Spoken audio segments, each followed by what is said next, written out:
You're listening to Let Me Tell You Why You're Wrong, all on Georgia Radio Network.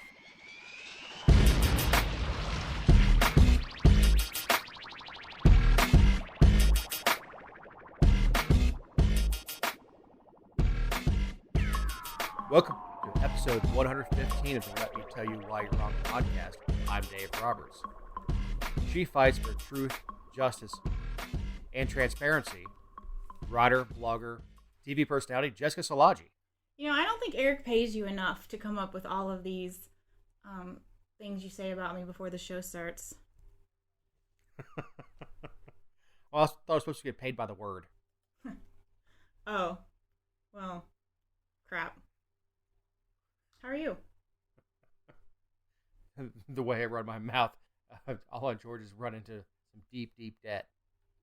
That's why we tell you that we can only hear every other word, even though we can hear all of them. Unfortunately, huh? Mm-hmm. How goes the quarantine week 8? It's fine, I suppose. I mean, it's just life as normal now. It doesn't seem so weird. It isn't. Like, I've adjusted fairly well. Still don't have a routine, though. What about you? You know, I'm fine. But I did, because I am spending way too much time on Facebook. That's where I saw that you are a secret CIA plant. I am. You know, this has been a long time secret, but yeah, I am, according to Lawrence Norville Douglas Meyer III, the infamous former chief of police in Brooklyn, I am part of Operation Mockingbird and am a plant from the CIA, and I work on mind control. How about that? Mind control. Yeah. I put out, I think we've talked about it on the show, but he's running for Congress in Tennessee, and I just put out an article. It was a slow news week. I put out an article on All on Georgia that in our Bullitt County market that he was running, because they all know who he is and have followed the federal lawsuits and everything, and the responses were golden, and of course he heard about it, so he took to his own Facebook page to talk about me and referenced the Operation Mockingbird, which is pretty entertaining. But yeah, I mean, but it shows a level of paranoia. At least he didn't say he was going to punch you in the face. True, but it's hilarious because, you know, they say a hit dog hollers, and it doesn't matter what I say, if I call him by name or anything, the guy cannot let me say anything without him responding. Knock your lights out, lady. Which is great. I mean, yeah. It's been 2 years. I mean, well, I also stirred him up a couple months ago, and we talked about it on the show. I just decided to go out and screw with him. He makes it easy. He does bored. Yes. He does.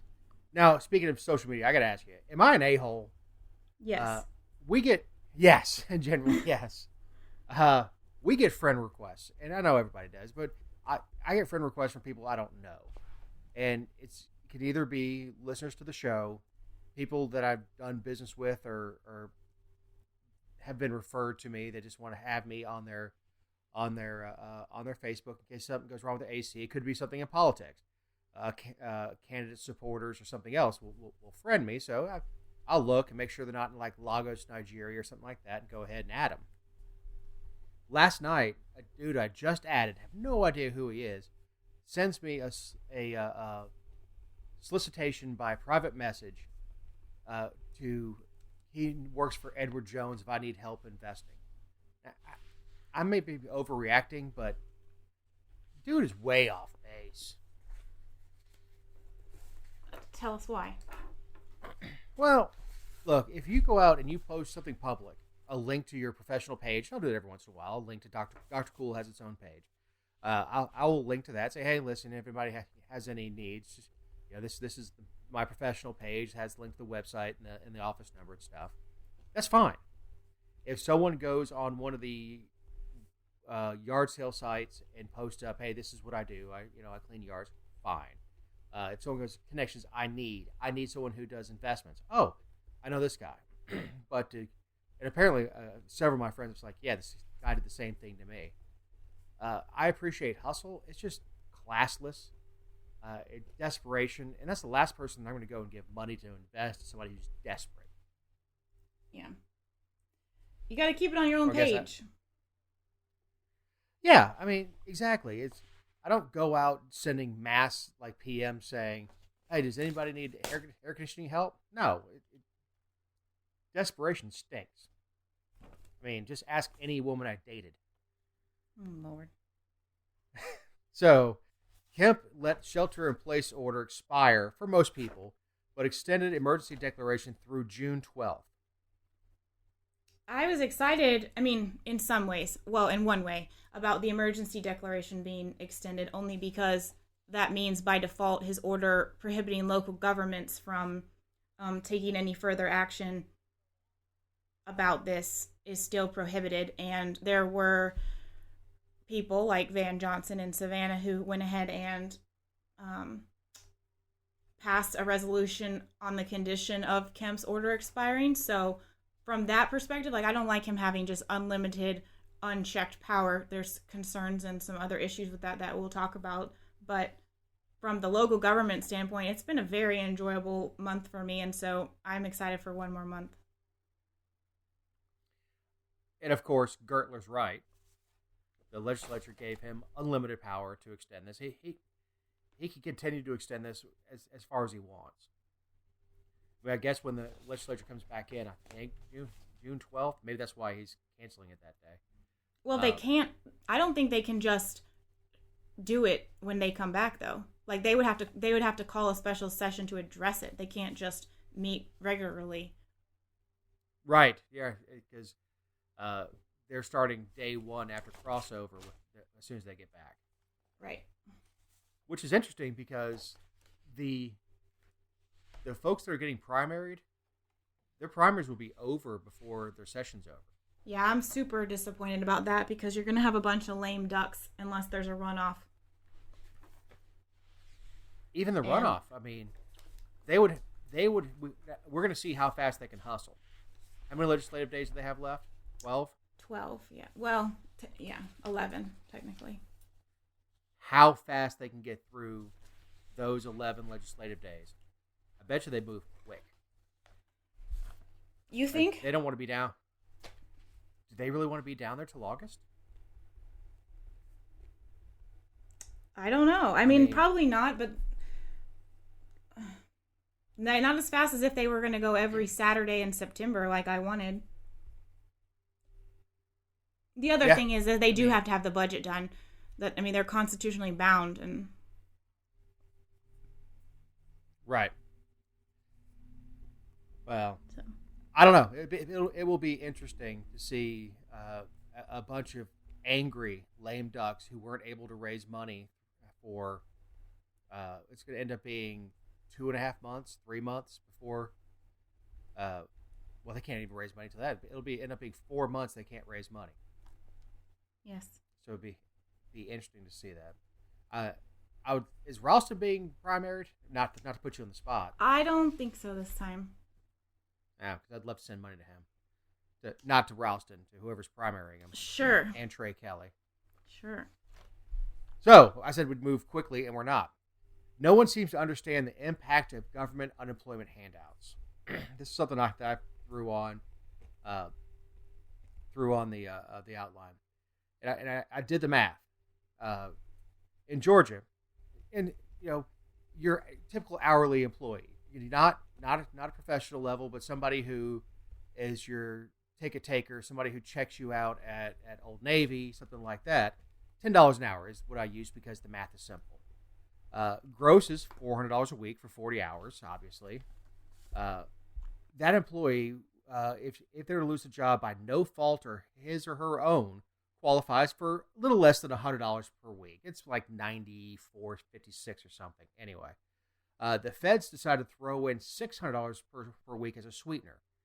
The unemployed person is now making 175% of what he or she was making while employed.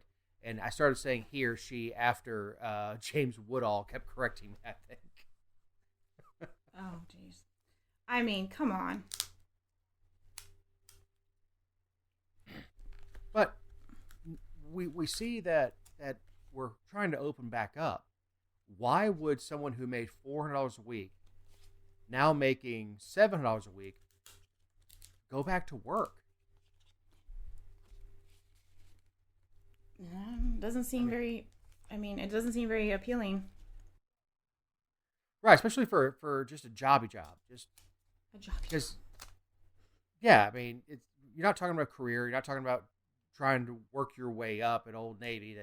That if I keep folding these jeans just right, next thing you know, I'll be doing T-shirts. I'm talking about somebody who's just making ends meet, especially if they got a kid that have to pay for daycare. Like, I can stay home with my kid, not pay daycare, and bring in Sure. $700 a week. That's a great point. Everything government touches, it ruins. And this was the initial push was to get the jobless benefits up before anything else got done. This came out, and no one looked at the repercussions. And if you voted against it, you were just mean spirited and didn't like people. And I don't think people really understand how many claims are really being filed. I mean, in Georgia alone, they said that they've had more claims in the last month than the last 3 years combined. Over a million. And someone when I started to quote these numbers, someone said, "Well, if they get offered their job back, they have to take it, or else they lose their benefits." Like, how do you track that? It's exactly. I mean, there's so many claims. I mean, plus if all you have to say is, "Well, I was worried for my safety. I didn't want to go back to work for my safety." We had the story of a salon owner, like a spa owner, getting the PPP and keeping her people on, and they were pissed because they wanted to go and make more money on unemployment. Which, I think is by design. I mean, I don't know how you argue that it's not. But I don't know. I don't know if it's by design or if it's they just don't understand basic economic principles on Capitol Hill. Like, they may understand macroeconomics, but they don't understand micro. They understand how the bond market works, but they don't understand how a family sitting around the kitchen table trying to pay bills works, because they'd never had to do it. I guess. I mean, I heard of a girl who's working part-time who qualified for the minimum, which is like $50-something a week. Got laid off. She was part-time, worked a couple days a week, and qualified for $658 or whatever it is. I'm like, she didn't make $600 a month, but because 50 is the minimum, she's making $600, $650 whatever a week now. Why in the world would she go back to working the register at a barbecue restaurant? She wouldn't. She's not. Right, and for the person in that position, a job will always be available at minimum or near minimum wage.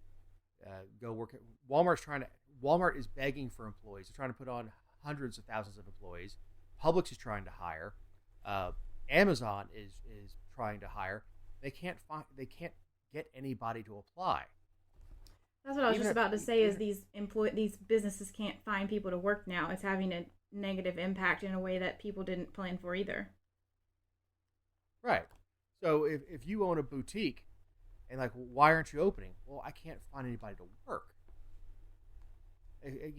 Same thing with restaurants. Obviously, higher end restaurants, the servers make their money through tips, and it's more advantageous to go back to work at a nicer sit down restaurant. But if you work at a meat and three, working the register, why would you go back? It's basic microeconomics. So I don't know, man. We're also issuing, would you say, $2 billion a month and additional SNAP benefits, which is food stamps. On top of, additional, like, not to different people. That's $2 billion in over. I mean, whatever the maximum is, I can't recall it right off the top of my head, but let's say it's $500 a month for a family of 4. It's not, but it's somewhere in that range. Now they can get an extra, I think, $200 a month in benefits to help them get through the month because I guess they're hungrier. Because whatever the reason is, that's on top of anyone who was receiving benefits is now just receiving more. Here's $1,200 per adult, $500 per child, $600 sweetener per week, another $200 in food stamps, and when we still have folks in Congress pushing for a monthly dole out, a universal basic income, a UBI. Meanwhile, Americans are hoarding cash at 1981 levels. Yeah, they're not spending. Right, and that's partially where are you going to spend it? Yes. Obviously, Amazon's doing well. Obviously, Home Depot's doing well because, be sure to shelter in place. Oh, and don't forget that you need to paint your door and pick up that piece of trim. So, people have got to stay busy. I know it is a mental health thing. It really is. I mean, it's like we're talking about Michigan going and buying seeds or going and planting your garden, but it is the line to get into Home Depot. They said we're going to let so many people in because we don't want people crowded, and they're crowded in a line. There's nothing that we do that's going to change the behavior of people. I know that's a common thread between you and I. Like, just do nothing. Let people give the information and let people decide what to do. But speaking of hoarding, Maryland governor orders National Guard to protect 500,000 coronavirus tests at a secret location after they were flown in from South Korea, amid fears the federal government will try to confiscate them. So I think it's a legitimate concern because the feds have been taking equipment. I mean, I think, did we talk about the FEMA story where the FEMA agents were intercepting shipments meant for certain states to properly allocate the PPE or appropriately how they felt like where it needed to go? I don't think we talked about it on the show, no. But I mean, so that was happening back at the end of March. I didn't hear much about it in April, which doesn't mean anything, but states were placing orders and allocating funds. Like in Georgia, it didn't happen to us that I know of, but the legislature allocated $100 million for executive agencies and Kemp to spend on stuff. So if that's our tax dollars, if we spend it, we should get the supplies. So as much as I often think the Maryland governor is a fool, I understand this, although 500,000 tests seems like a lot, and I don't want to see him getting in a position to, well, here's the thing about the National sell Guard. them. Is they belong to the state until the federal government decides they don't. Yeah. Like if you took the highway patrol, state police, who aren't really doing much right now, and told them to guard it, there's not much the feds can do. If you take the National Guard, all they have to do is activate the National Guard under federal orders and go, "Come here, Colonel, where are the tests?" That the guard is superseded because if you look down at your at the chest on the uniform, it doesn't say Maryland Guard; it says United States Army, U.S. Army. So, I think the means are a little different. As far as tax dollars go, I'm sure that there's a reimbursement. I don't think, especially being that close to D.C., I don't think it's it's an interesting argument, but it's an argument better made in court than it is with arming National Guard troops and say, okay, guard this. Well, what are they going to do if the FBI shows up? You asking some cornfield commando and the National Guard to square off with the FBI? Well, you're putting them in quite a predicament, too. Absolutely, you are. I mean, it's even a funnier situation. Not funnier. It's funny to me because I have a sick sense of humor. Is you mobilize the Army Reserve in Maryland to march on the National Guard. Now what are you going to do? This is something that the lawyers need to hash out. Not putting Private Snuffy in the middle of it. Because there's no right answer. There's no right answer. At some point, hey Sergeant, guard this. Is that a lawful order to guard it against the federal government if your ass belongs to the Army? So it's I don't know, man. And then of course there's Georgia, a move to suspend driving test requirements.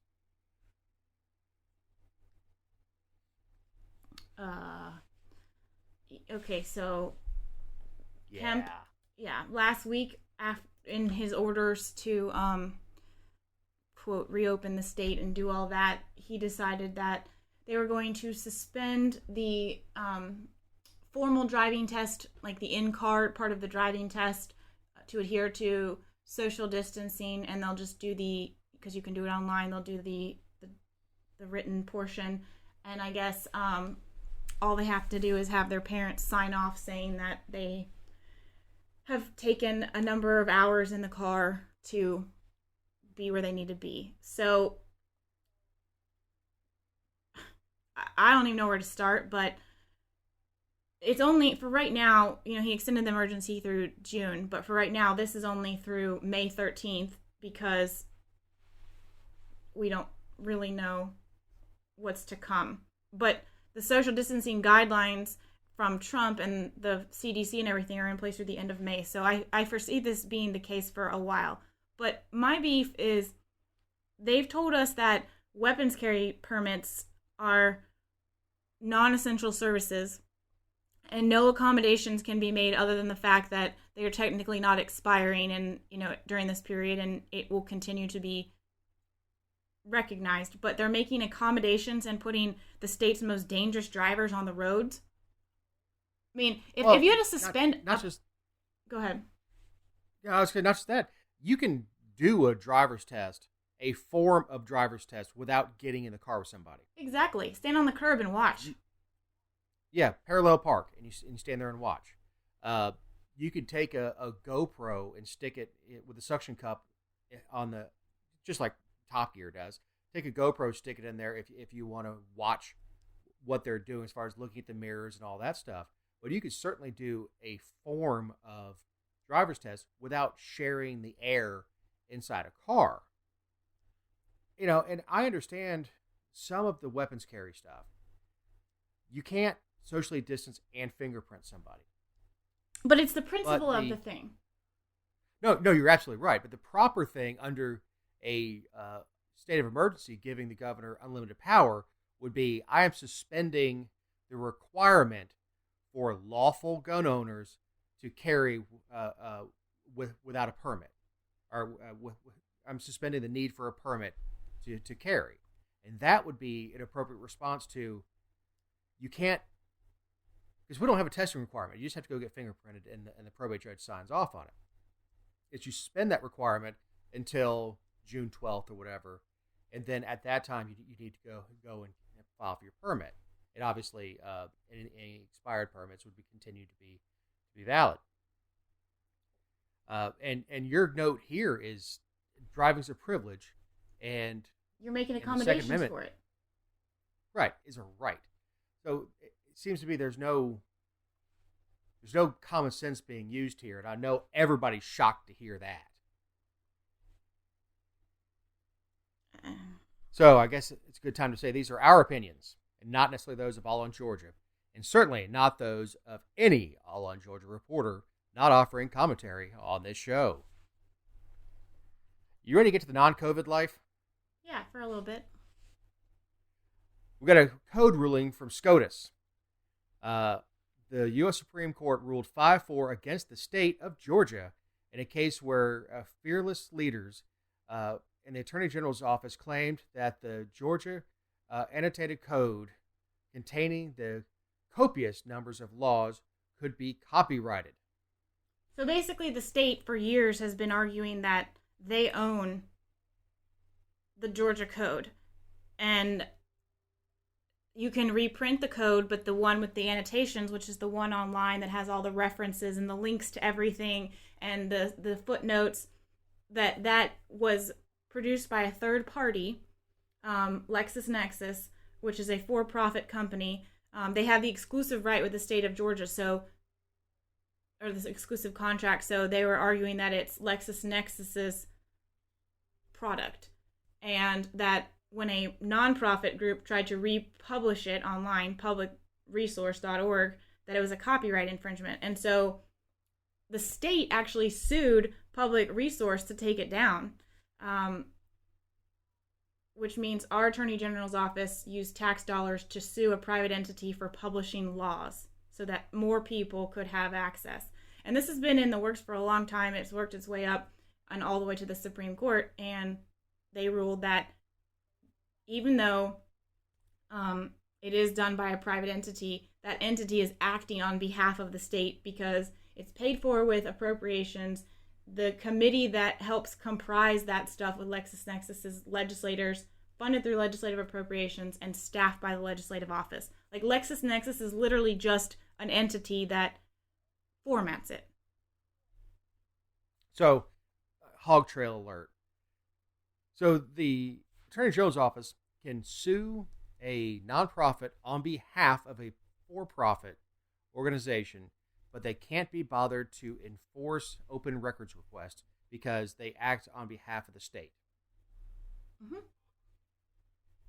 I mean, that's a little bit of a hog trail that we were talking about before the show, but if you go to the Attorney General's office and say, hey, listen, this courthouse isn't acting right, like, we can't really get involved because they're part of the state, we represent the state, therefore we have no authority. Yeah, they will tell you that they don't work for the people. They work for the state offices and state agencies. They will actually tell you that. Which means they work against the people. Yes. I mean, I know it's not just A versus B, it's more of an octagon, but you get two sides. We work against the people and for the state, which is very Orwellian. But anyway, back off of the hog trail, John Roberts said that even though the annotations are prepared by the private company, the annotated code is assembled by a state entity comprised mostly of legislators funded through legislative appropriations, as you said. But that's a big smackdown. I mean, well, my favorite quote is from John Roberts, where he said, "No one can own the law." Like, it doesn't matter if you have footnotes or it's annotated or it links to some other stuff. You don't own that. No one owns it. It is like, and the whole argument through all of this has been, so you want the people to adhere to all these laws, but the only way that they can know what's in the laws and what the laws mean is if they go through your special site that you pay a private entity to host for you. And one of the best books ever written is Catch-22. And that reminds me of that. You have to obey the law. Okay, well, what's the law? Well, we can't tell you. What does this law mean? Well, we can't tell you. You just have to obey it. It's the same. It's ridiculous. And what is interesting to me is who sided with Roberts. It's an interesting mix because you throw Sotomayor, Kagan, Gorsuch, and Kavanaugh. Not your usual suspects to side together. No, and there were actually two dissenting opinions. I'm trying to find them because they're. Do you want to go with the first one? One was. Pull this, yeah. One was our favorite, wasn't it? I guess. the notorious Ruth Bader Ginsburg, RBG, Mm-hmm.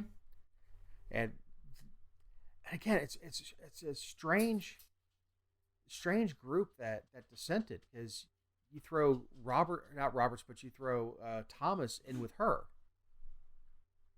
So it's a very strange group to be in the majority and to be in the dissent. Thomas, let's see. Thomas wrote issued a dissent, which was joined by Alito and Breyer. The majority's rule would leave in the lurch many states' private parties and legal researchers who relied on the previously bright line rule between states and annotations, he wrote, perhaps to the detriment of all.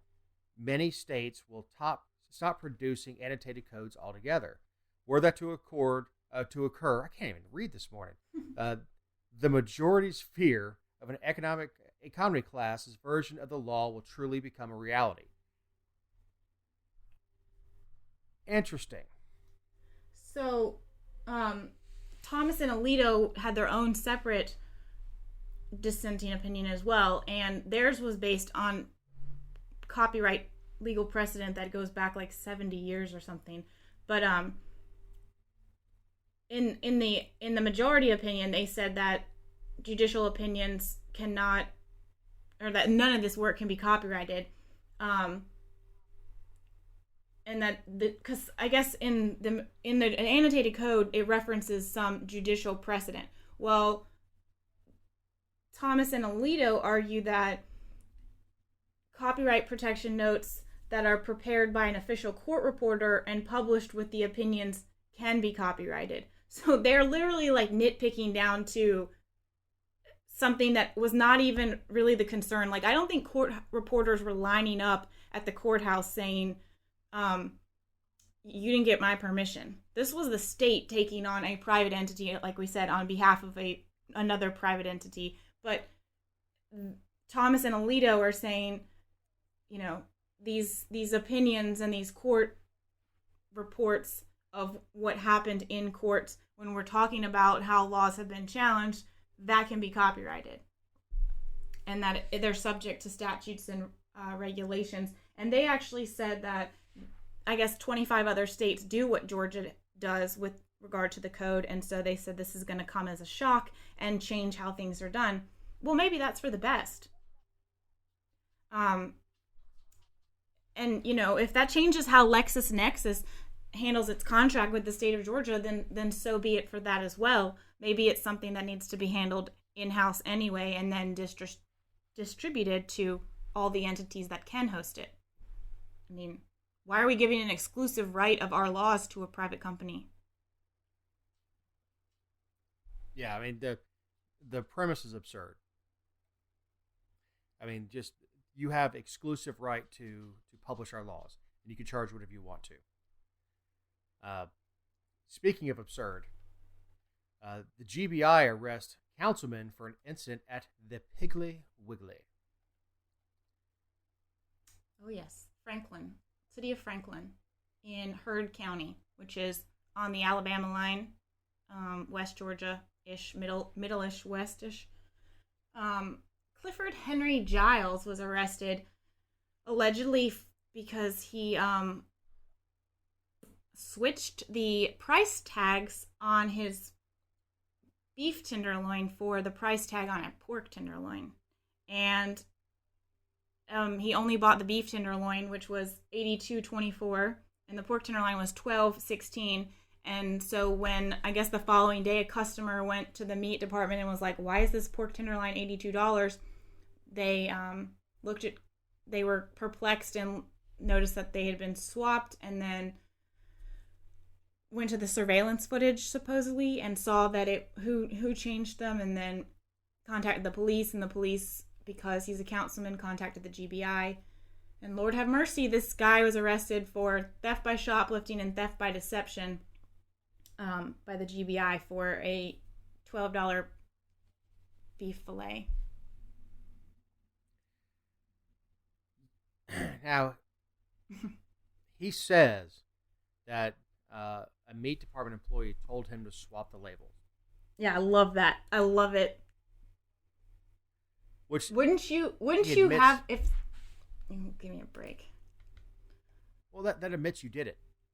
Well, not only that, but if that's the case, wouldn't you have them do it for you so that your hands are clean?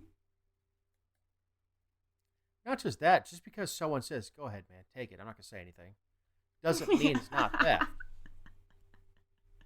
You know, if I say, "Go," it's the owner of the Piggly Wiggly, not go, "Oh, go ahead, counsel. Hey, you know what? Give me $12 for it. It's cool."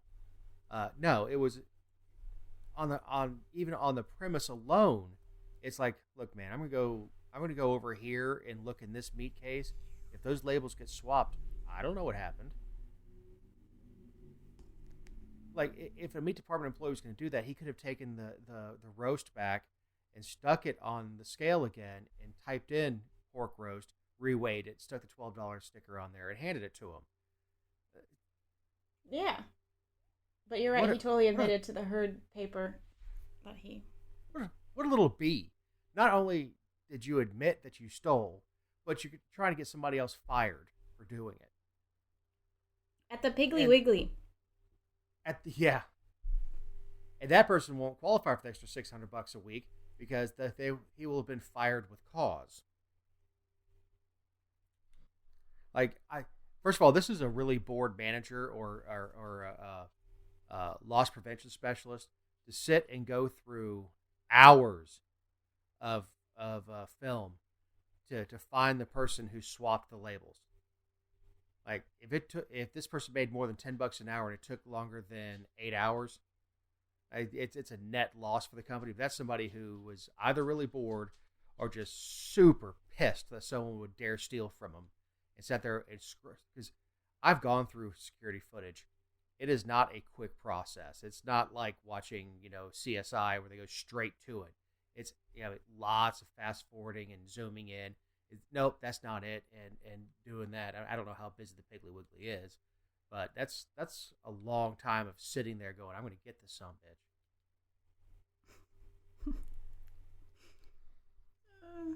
I love it. And of course, the GBI agents has to be like head in hand going, really? Well, and not only that, but the whole reason that we have this is a misdemeanor, and they bring the GBI in for elected officials, so like we've talked about a lot on this show, they can up it and make it a violation of oath. But he wasn't acting in his official capacity that we know of. I feel sure that if someone had said, if he had thrown his weight around as a councilman, that would have come up at some point by now. It's been a couple days since this happened. But so it's not a violation of his oath. He did it on his own time at the Piggly Wiggly. So to God bless them, as much as I despise them, like, this is a total waste of their time. It is a total waste of their time. Now, look, it is entirely possible that meat department employee, if he in fact exists, knew he was a member of the city council. It was like, and because of his position, told him to go ahead and do it. Or if he walked up and said, "This is ridiculous. This is $80 for this roast. This is gouging." And I'm a city council member. He's like, "All right, just swap it with the pork. You'll be fine." Sure. But that hasn't been alleged. I'm making stuff up at this point. Yeah. It hasn't been alleged. But yeah, you went to college. You probably have an advanced degree. You've been in law enforcement for a long time. You're a suit and tie guy, and you're arresting somebody for shoplifting. I mean, you're giving the GBI a lot of credit there, but let's just, I don't know. Your slam dunk case of the year is the Beefgate in Franklin, Georgia. Yeah, by the way, as we're recording this, I just got a text in from my investment guy at Edward Jones, like, who was that? That's funny. Are you going to tattletale? Yeah. Yeah. You little snitch. And he actually used an expletive in there. Oh, I'm sure. I'm sure. So anyway, my favorite story of the week is Renee Unterman going full Karen on Twitter. Loser. Did you watch it, Dave? Oh God, I did. So we're gonna post it but we're gonna play the audio, but we're gonna post the video because it's Renee Unterman in a button-up shirt with a "Make America Great Again" red hat in I don't know if it's like an 18-wheeler or just like a dump truck or what, but she's in this big truck screaming out the window, right? So that's the imagery. So Nancy Pelosi, I'm tired of your stalled out leadership. You need to get back to work for the American people. If you don't go back, I'm ready to haul you back myself. Nancy Pelosi. First of all, that's not our production value. She recorded this with like an iPhone from 15 feet away. And put it on her Twitter. And didn't have the wherewithal to have a body mic on her. Those things are not expensive. This is not like, 1990 where it's a big chunk of change to get a body mic that'll sync up to your iPhone. So the production value, first of all, sucks. Now you don't want her in high def anyway. But that squeaky voice, oh my God. And I think even one of your followers like Paula Dean's voice acting. Hey y'all. Exactly, but she's screaming out the window of this truck. Like, I don't know who thought having a hollering white woman hanging out a window is a good congressional ad. It is. This election cycle is in the toilet. It is a competition to see who can be closest to Trump and who can be most obnoxious. Out here in the 14th congressional district, everybody is photoshopping themselves on mailers with Trump. One guy actually is a Trump appointee, and he actually has pictures with Trump, who's running. But like Marjorie Greene keeps doing these stunts on video where she's banging on Nancy Pelosi's door and being drug away by Capitol Police, and I was thrown out of Nancy Pelosi's office. Well, yeah, you're causing a disturbance. I don't like Pelosi either, but I mean, aren't you just as pissed when Code Pink goes up and jumps in some congressperson's face? It is. They're going to the lowest common denominator. And I even talked about going to a Marjorie Greene meet and greet. And when speaking with her, she's a reasonable person. Very nice husband, very nice family. But her target is absolutely the South Park, they took our jobs, folks. I mean, she is targeting the lowest common denominator, the least principled, least educated, just what I like to call spit cup conservatives. They don't know why they like Trump. If you say anything, he's my president. You can't reason with them. They have no actual principles. They don't actually understand what's going on. It's embarrassing, and I really, no matter how, we don't want Unterman to be a congressman anyway, but no matter how much I may like Marjorie one-on-one, I don't want that to work. Right. It seems to be a contest who can get closest to Trump. And Marjorie Greene ran around with the Trump bus, right? This is probably the same bus that what's-his-name had. That Michael was Williams? The deportation. Yeah. The deportation bus. And it's just got a wrap on it that says Trump. Trump has never had anything to do with the bus. It just says Trump bus and has his picture on it. And she'll take pictures with you in front of the Trump bus because she wants to appear that she's cozied up with Trump.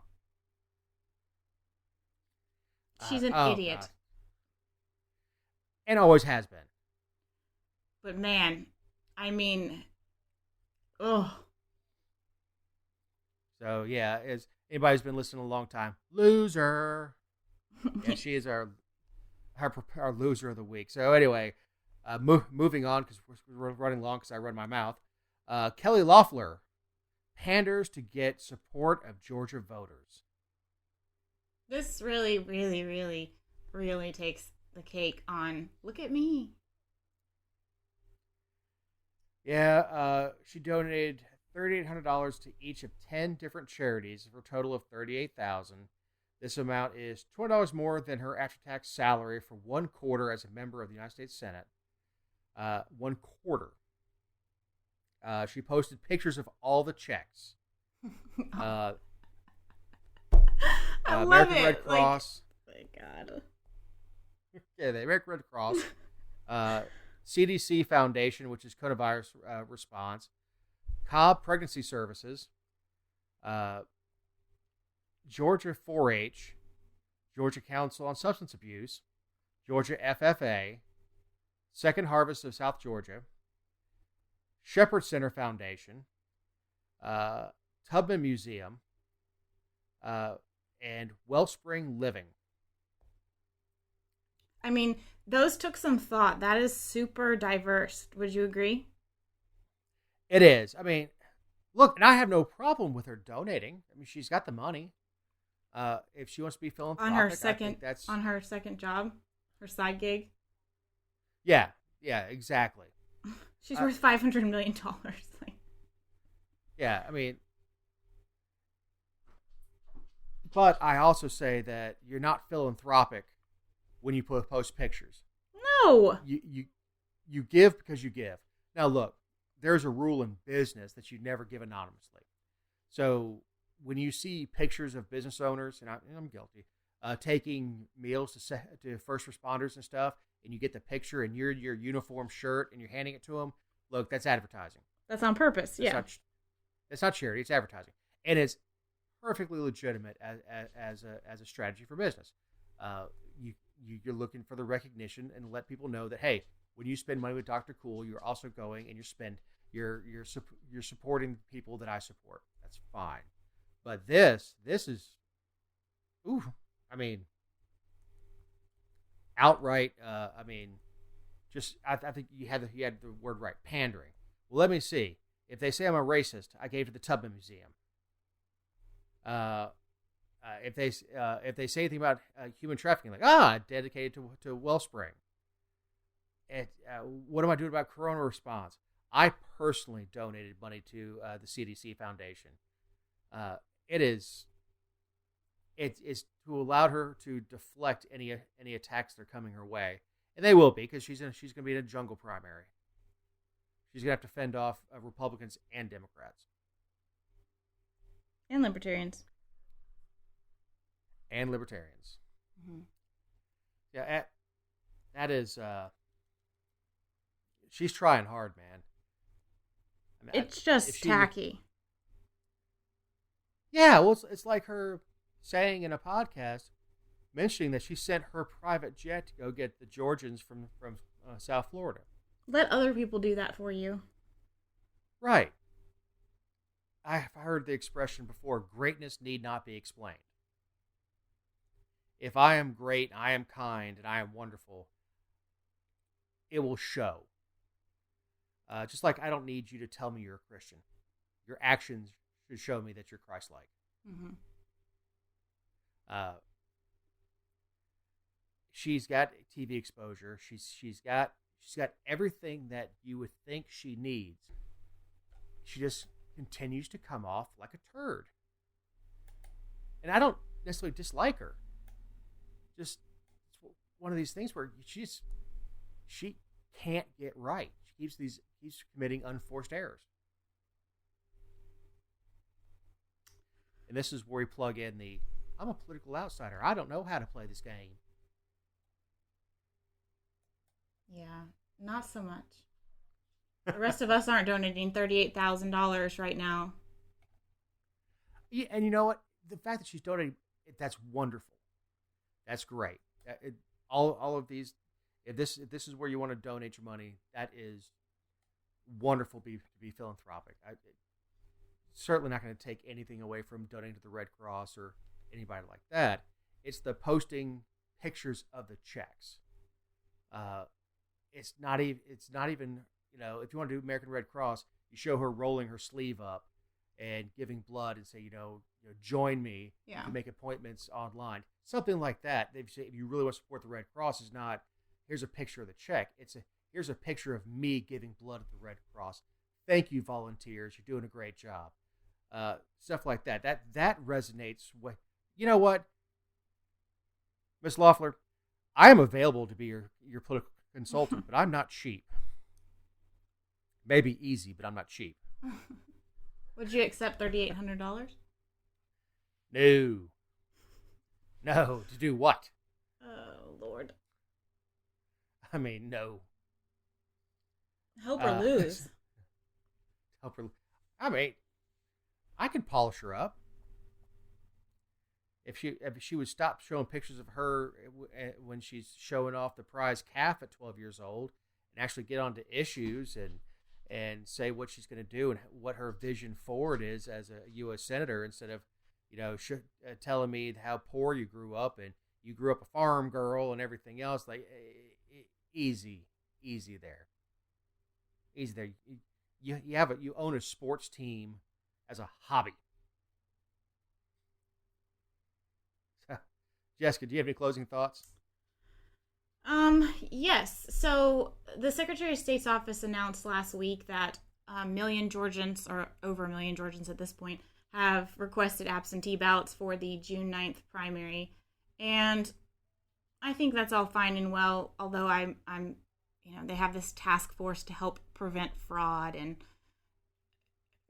they're taking all these precautions, and it's not their fault. So I'm not placing blame on them. I don't really know what the best option is because our poll workers are older. We've talked about all this. But the post office is also talking about how they need money and they're going to go belly up again and all this stuff. And I think that I don't think any of this is going away. I think that we will have a heavy presence when the fall and winter months roll back around, and the November election will have a heavy reliance on absentee ballots as well. And I think the post office is going to capitalize on the fact that they're going to be this huge mechanism for people to vote, and so therefore they need money.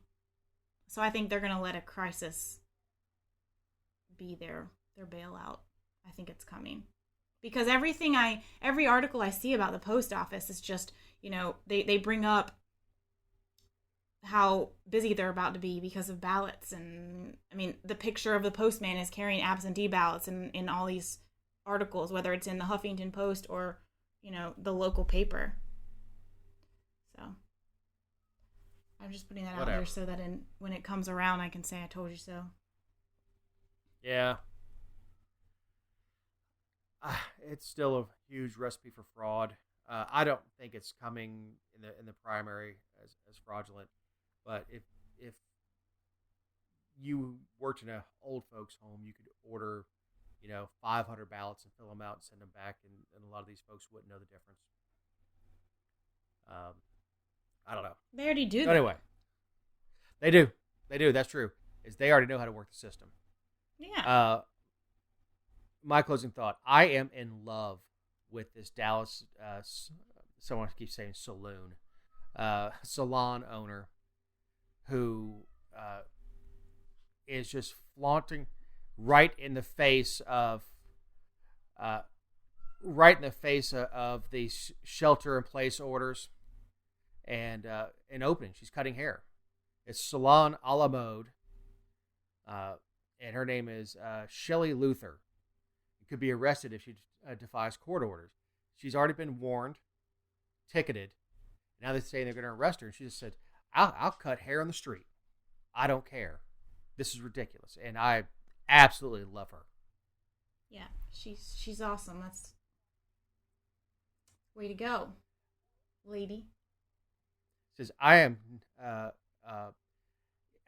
just absolutely love her. I mean, I no idea what her politics are. She has finally had enough. And I don't want to compare her to, but it is Rosa Parks-esque when it is just a woman who is tired of government that has no place with their actions, and she's tired, and she's just not going to put up with it anymore, and she's not going to move on it. And I think it is the perfect way to do civil disobedience. That is, I'm going to take care of myself, my stylists are going to take care of themselves, and we're going to take care of our clientele, and we're going to stay in business in the state of Texas. Kiss my ass. I love her. And on that So, note, on that note, if you like what you hear, like us and share us on Facebook. Hope you enjoyed it. On behalf of Jessica Szilagyi, Eric Cumby, our editor, I'm Dave Roberts. Have a great week.